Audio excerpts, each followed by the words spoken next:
I found out that BFF was for sale through a friend. I just kind of thought, well, here's my chance to do something that positive. Welcome to Spokes and Strategy, Marketing the Bicycle with Brandon Morphew and Chris Mailman of Miso Partners.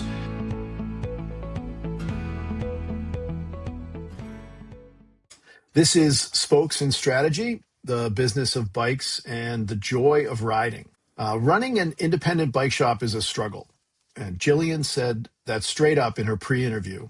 And today we're unpacking what that actually looks like in 2026, what she's doing to keep people riding and to keep the shop healthy. I'm Brandon Morphew, your host for Spokes and Strategy, and I'm delighted to welcome Gillian Forsyth. It's great to have you here, Great. Gillian. It's great to have you here. And I think a quick, sort of jumping into it, you're in Chicago. What's your default, your go-to ride in Chicago? Where do you start and where do you end? Um, Usually we have a trail called the North Branch Trail, which heads kind of north west up to a place called Botanical Gardens in Highland Park, and that's about a 50-mile round trip. So it's just nice because there's trees and you can see the different seasons of the trees. So you can see things growing in the spring and turning colors in the winter. So when you're living in the city like I do, it's only about a 3 or 4 mile ride, through the streets to get to the start of it. So it's not that bad. Nice. Yeah, So it's the dead of winter now, so there's probably not too much riding, at least outdoors, happening. There's some troopers out there. Um, yeah. and they're great. They help keep things moving. I'm sure there's some repairs going on. But if you think about those customers, what's the type of customer that comes in that makes you think, "Yep, this is why I'm doing this. This is why I'm here." Um, Mostly, it's the customer who doesn't know anything about a bike, or they come in and they admit that, and it kind of reminds me of where I was when I was buying my first bike, whether it be for just recreational riding or triathlon or whatever. It's all the information out there and all the different types of bikes and all the different components. It's even more so now than ever. It's hard to kind of find your way through that without somebody helping you. I love that. And then, is there anything that you do in the process to sort of help customers let their guard down, to let them know? I think one of the challenges that I've experienced personally, and I think a lot of shops are aware of, there's this culture of um, a little bit geeking out on the tech, a little bit of like maybe a little bit bro kind of culture sometimes, but definitely like high bar on expectations around what people know, and different components, and the sort of the lingo that happens inside the four walls of the shop. As I'm sure you know, is there anything that you do to help disarm the customer when they come? Anything that you've seen that works to help them get comfortable and be vulnerable about not knowing? Yeah, I mean, I just really have a conversation with a customer about what kind of riding they visualize themselves doing. Um, and I kind of help them explain kind of my history of, you start getting into it, and then all of a sudden it just sort of grows, and so all of a sudden you find yourself doing 200-mile bike races and things like that. But I try not to, uh, I just try to explain that do you want to buy a bike that will kind of lead you to a certain place, or just a bike for now. There's Yeah. different types of bikes. I like that. I like that. Well, that's a good transition. So let's sort of rewind a little bit, and I want to talk about your origin, story. Gillian, you're the owner of BFF Bikes in Chicago. You spent your career as a corporate accountant. You've competed in endurance events, gravel, mountain bike, triathlon. And then 2020, you bought BFF Bikes after a career change. Um, Take me through a little bit back to 2020. What happened, Mhm. and what made you say, I'm buying a bike shop? A lot of people listening are probably going to say, she's crazy. So what happened? Tell us about Yeah. it. uh, so I was let go of my corporate position, and I'd been at that company for 12 years or so, which isn't a lot, but just at the end, kind of towards the end of my career type thing, and I honestly never found joy in what I did. I did it, and wouldn't say never, but there were people I worked with were mostly nice, but I just didn't. It just didn't give me any purpose, and I just it was very.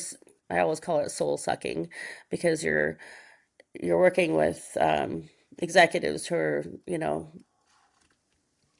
making $4 or $5 million a year and plus that, and it's just all the little things you do just didn't seem to help anybody or help the world or make a better place for people.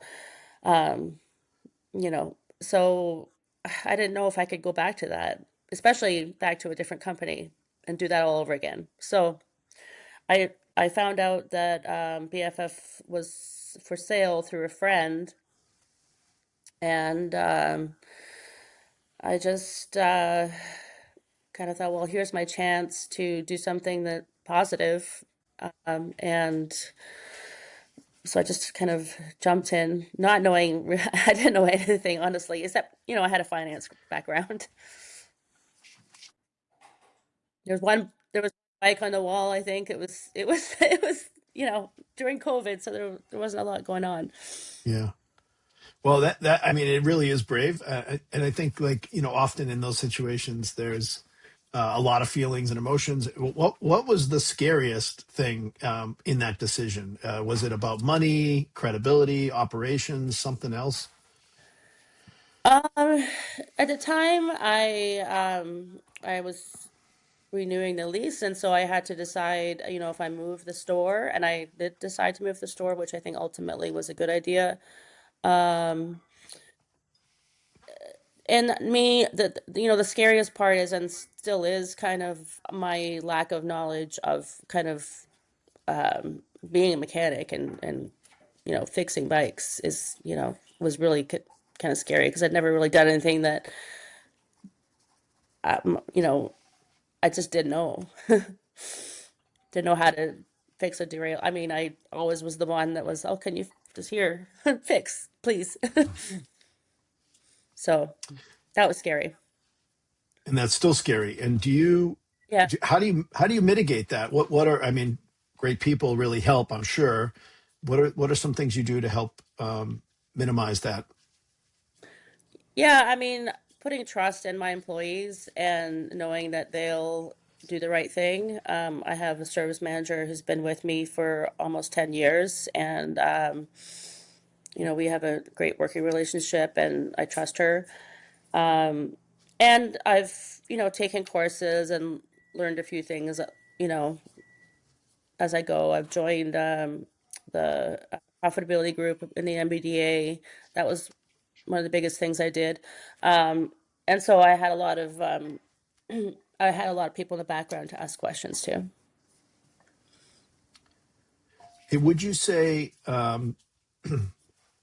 your corporate accounting brain helped with this endeavor, or is it something you picked up on right away? Like, I'm going to be able to do things, here that maybe are challenges for others, or did what did you not prepare for, or what were you not prepared for? I think initially, I I sort of treated the books and everything, the records and everything, very similarly to how I would have in this public company that I work for. And it was overkill. Um, when you do your inventory at the end of the year and you're by 10,000, $15,000 or whatever, it's, the my old brain would have like had a heart attack, and so you just have to kind of know that when you're working in operations like that and during the summer when it's just like go go go go go, it's just things are going to happen. Um, I love that you're part of your sort of ethos is serving new cyclists and triathletes. And when you say they're, serving new cyclists, is there, we talked about this a little bit up front, but is there like a profile? Who is it? Like, is it a certain type of person, or is it more general? Like, is it hard to be able to pick up on who they are? And then, what are those customers typically nervous about when they walk in? Um, no, it's once you've had, a kind of an initial conversation, and I feel like for the most part people open up pretty quickly. So, it's I haven't had a real bike since I was 12, or those are the things that you hear, and that I just love hearing. Or else there's the people that they literally come in the store and they say I can't, and you have to convince them that you can. Like, just get up on the sidewalk, I'll hold you. I've taught like grown women just kind of like to do their first pedal, and it's that stuff is really awesome. Yeah, it sounds really awesome. Yeah. What are a couple of things, things that you do to help make BFF feel welcoming instead of intimidating? Um, let's see. I think it's like just kind of a mandatory, you know, walking up and talking to the person, like what brings you in today, and um, you know, just like little questions like, do you live in the neighborhood? Um, just recognizing, the fear of, asking that question and trying to like make them feel comfortable through the conversation. Um, if you start talking to them about the bikes, then, you know, they'll open up a little bit. It is intimidating. You get it to come into a bike store and ask a question that you're like afraid is too stupid or whatever. I'll just maybe start talking about myself and how little I know. I imagine that helps. I imagine that's disarming as well for you to come in with a little bit of humility as well. So that's wonderful. Totally. Think Thinking about triathletes, and it's interesting. We've done a little bit of research, and there's definitely what I will call early signs of a resurgence. Triathlon has had waves, right? And it's been Mhm. a sport that's had waves over the years, and I think these things are cyclical, and I think we are starting to see the early days of this next triathlon wave. Participation's up at events. There's more events. They've been down for a long time, and so there's those are good signs. I think people are still getting after it, whether it's mountain bikes, road bikes, commuting, and or triathlon. And so when you think about triathletes, what do they need most from a shop that you think other shops really miss? Well, I mean, triathlon is just a whole, you know, separate bag of tricks, right? Like, I mean, there's so many things. And when I when we first started, the first couple of years, I had people coming in who were doing their first triathlon, and so I had already been around the triathlon scene in Chicago, and and knew coaches and training groups, and so I felt like, but I wasn't like the triathlete who was winning my races. I was kind of like completing them, and so I kept on having people in, and they were doing their first triathlon, so I would, give them advice on on the bike or whatever. And sometimes it meant, you know what, you just stick with the bike you have, and then do your first one and see how it goes. Maybe not good sales approach, but I, sometimes that's I think it's a better. great sales approach. And so I just decided in my head, I'm like, I have all these people who just don't really know anything about the community and don't know where to start. So I started doing these triathlon socials. So they were like once a month, and it was just to bring new triathletes together to talk with other triathletes who were in the same boat. And if they, exchanged numbers or, got in contact with a training group or something like that, that's kind of where that all went. It wasn't necessarily to, join a, we weren't a triathlon uh, team or anything like that. It was just Mhm. get together and meet other people who are in the same position as you are. Um, so I've seen friendships forged from those, and so that to me is so gratifying. Like I just love it. It's been the best part of my job, seeing those people who now they have a book club. Now they're, like Yeah. it's just great. Yeah, it is. One of the things I love about the bike, there's so many things I love about the bike, but one of the things that I love is how many people it has connected me to in my life. Like it is, Yeah. and I think there's people that I'm not going to connect with through the bike, right? Like I'm a cyclist for, I don't know, 45 years more, probably now almost 50 years.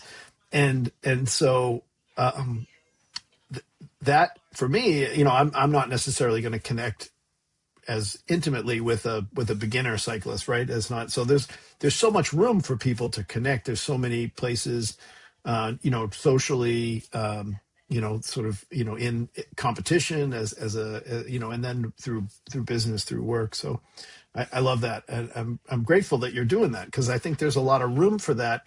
And you talked about the recommending someone not buy a bike. I think that's the best thing you can do for business, frankly, because it builds trust. And I think, who do we want to do business with? We want to do business with people that we trust, that we know and that we trust. And I think there's so much, there's so much damage that can be done by selling someone a bike when they don't need it. And I think you really can, because they're in a vulnerable position. We talked about their, unsure. Absolutely. Yeah. So I think that's wonderful. Uh, you mentioned, when we did a little pre-interview, and you mentioned, running an independent bike shop can be a struggle. It's the middle of winter, so I imagine, you know, customers are a struggle. But right now, like, what is the struggle's real? But what is the struggle? Uh, most days, where do you find the challenge? It's really just getting the business and getting people to come in, and um, I just don't know. It's hard for me to read what's going on in that in that sphere, like in the bike air um, area. But it's just I do a lot of things, and I think sometimes you feel like you're just banging your head against the wall, like you're doing all the right things, and you're just you're still seeing days where your sales are $100, and you have you have the people to pay, you have Mhm. you have all that stuff that it will not go away whether you sell $1 or $1,000. You still have those expenses to pay, and you try to keep a pad in the bank account for these months, but if you only forecasted that you would need it till the middle of February, and you thought it'll be springtime again and warm weather, people want to get outside, but right now it's not happening because it's still we've had, cold days and really did have a bad winter, like a brutal winter. So Yeah. yeah, that's the stuff you can't predict. Like you just don't know. And like we do a 2-for-1 tune-up uh, in February just to get people, in while we're not busy. I'd rather have somebody do work and make half the amount of money than, have no money. Yeah.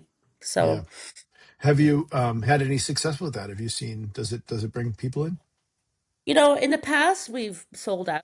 Um, this year, it's been steady, but I wouldn't say it's been we're not at capacity or anything like that. Hmm. So I'm not sure that could be because of the cold and people just aren't really thinking about it, or not really sure. If you think about owning the shop, and you've had, 5 going on 6 years now of shop ownership, um, what's the most surprising part of the ownership emotionally? Ooh,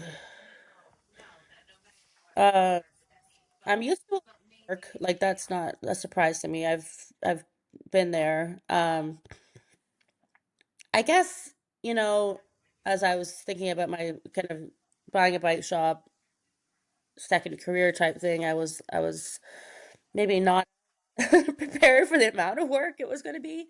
Um, and the pool of hiring the right person, maybe to let's say I did want to have a like a shop manager. The pool of having the right person who will do that and act like an owner is hard.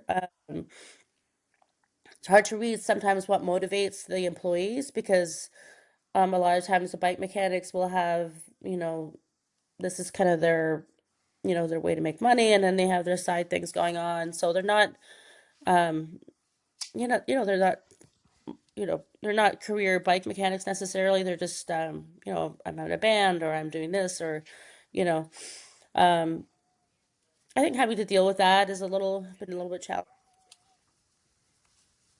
Yeah. Um, and I imagine there's like tension in that too. So thinking about the sort of the different parts of the business, bikes versus service, inventory risk, staffing, um, seasonality. Uh, where do you feel that tension the most? Um, Definitely the winters, you know, Yeah. really challenging. It's just because you're just watching that bank account drop, drop, and drop, and I'm not in the I'm not in the place of my career where I'm ready to like borrow money to invest in the store. Like I just don't want to do that to myself because Mhm. I'm older. It's not like I have, 30 years to gain that back and work through that. I'm just um so I'm really trying to manage my money effectively, and it's so counterintuitive too, though, because you need bikes to sell, but what bikes do I buy? And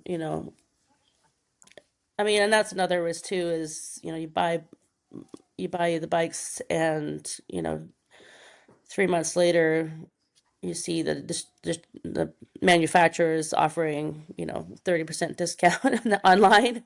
So Yeah. Yeah, that's a problem. Um, it's you're not alone in that one. Um, uh, I think especially right now where the inventory has been, there's been such a surplus. It's been, I think, a lot of folks have been, challenged with that. Um, well, yeah. you talked about marketing and sort of like some consistency around new business, and so I know you've got some social media challenges, and what's hard about marketing? Like, is it time? Is it the ideas, like the consistency, the, understanding the algorithm? Um, feel like it's not connecting? What is it about marketing and specifically social media that you find um, hard? Yes, all of that. uh, I going into this, I didn't know anything about uh, or, anything like that. And I still don't think I know. I had somebody who one of the sales associates who really jumped in and took it over and did a really good job. And then she left. I had tried to hire somebody else like that, just didn't work out. And then since then, I've been taking it over. Yeah, the ideas. I'm not a young, influencer or whatever you want to call it. I've seen. I tried to hire another person, and I saw that she had some great ideas. And she had the ideas, and she could video it and edit it and do all that stuff. And it's challenging for me. Like it's time consuming for me. Yeah, it's all of that. I don't know how the algorithms work. I don't know.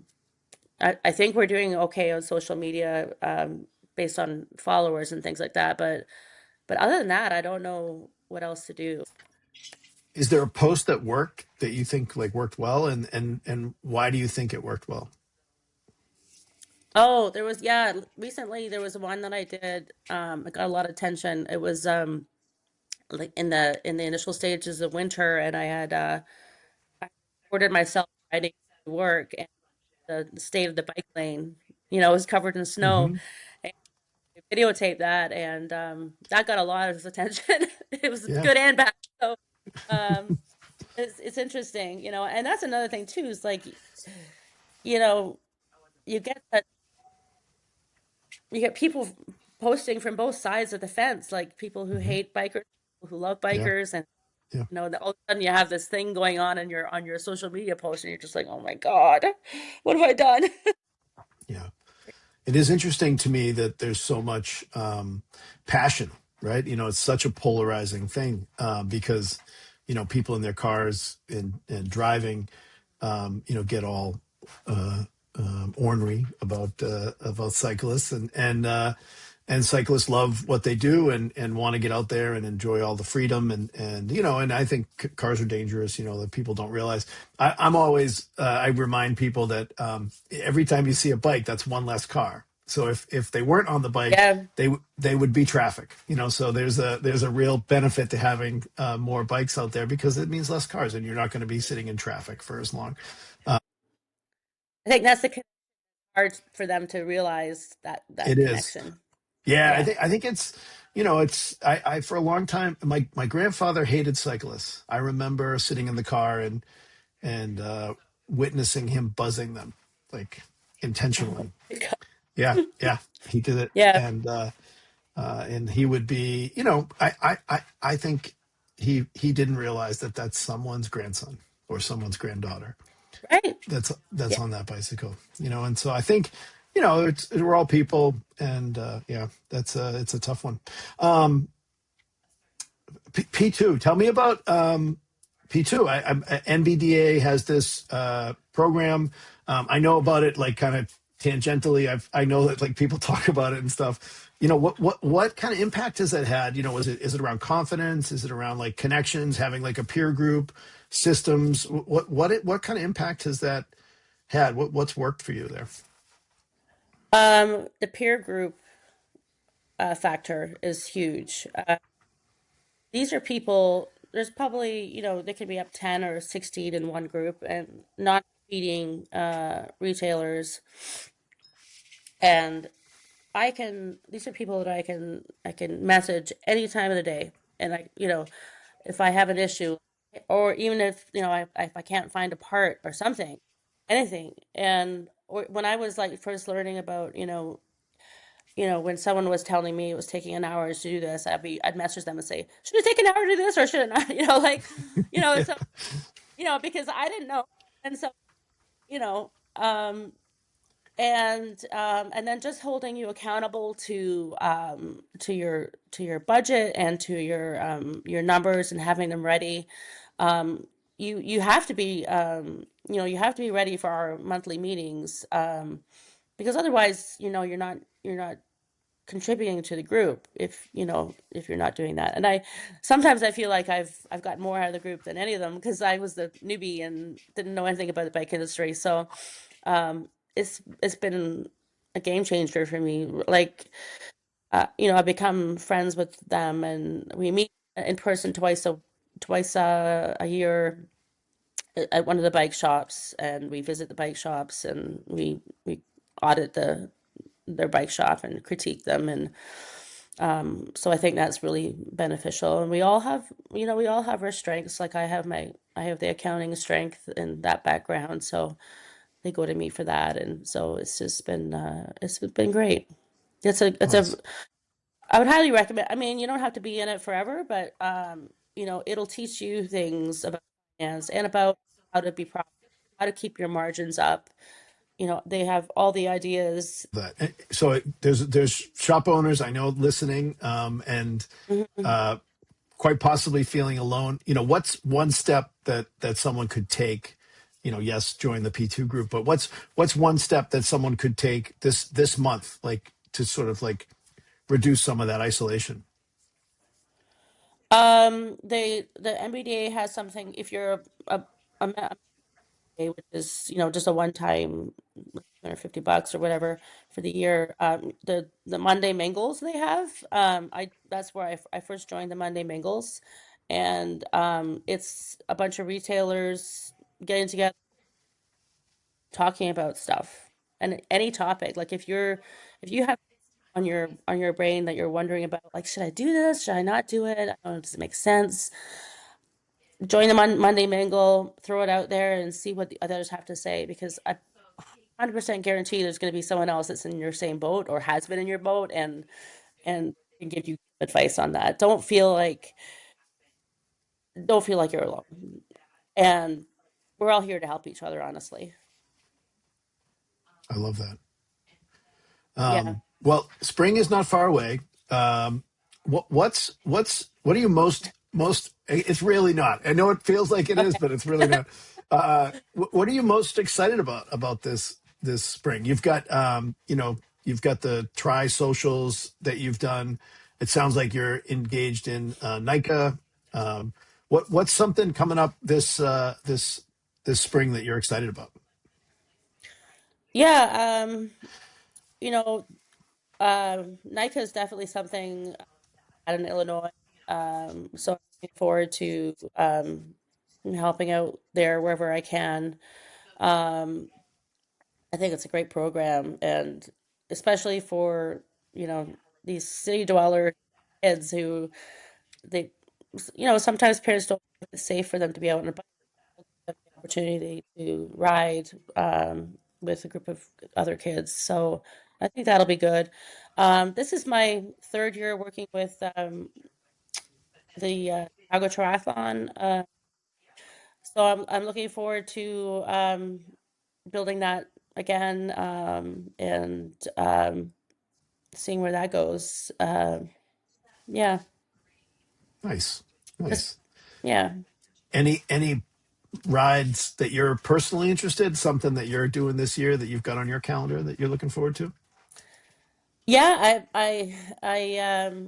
We were thinking about doing friend of mine and I are thinking about doing a ride in Jacksonville, Wyoming. No, Jackson, Jackson, Wyoming. Yeah, So cool. um, camping little circle. So we're just gonna camp and kind of go around. I've never been to It's Wyoming, so I think it's beautiful. I'm more into that now than the big races. Nice. Yeah, that's wonderful. It's a beautiful place. It that Yeah. it's just yeah. Well, Julian, I this has been great. I really appreciate you. Thanks for your time and where's the best place for people to follow BFF Bikes? Is it at BFF Bikes Yep. Instagram? Okay, super.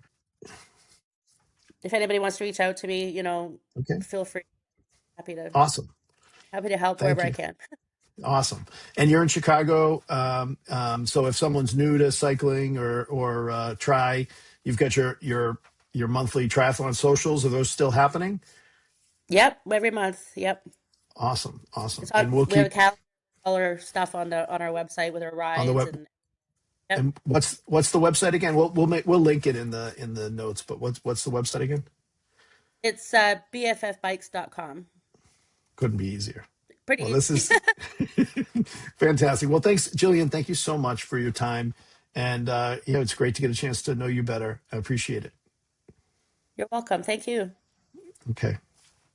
Well, that's it for today, and we'll see you next time. Thanks so much.